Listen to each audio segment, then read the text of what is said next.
For all its material advantages, the sedentary life has left us edgy, unfulfilled.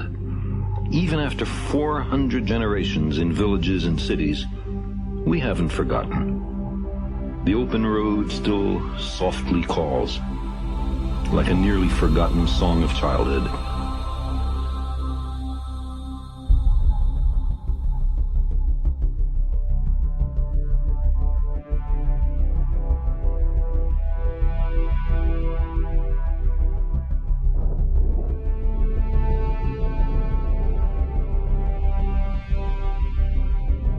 We invest far-off places with a certain romance.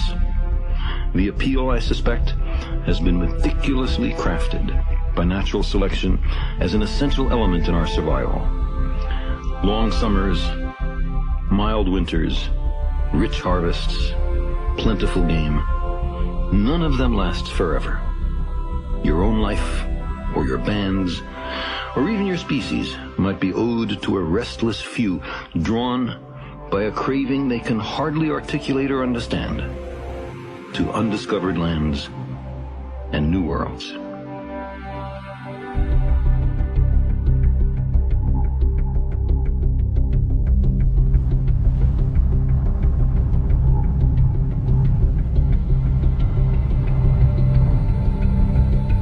Herman Melville in Moby Dick spoke for wanderers in all epochs and meridians.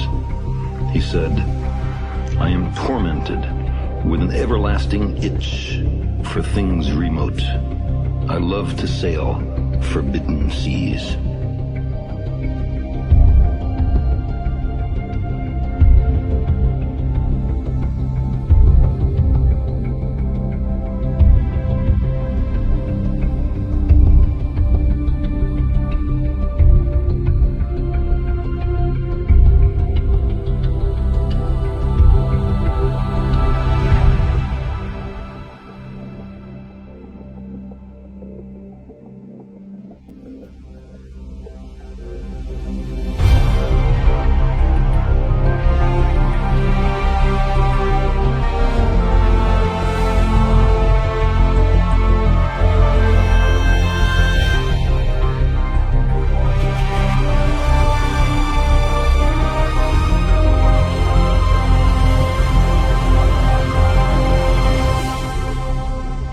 Maybe it's a little early.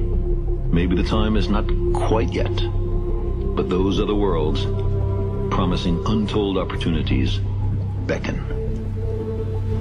Silently, they orbit the sun.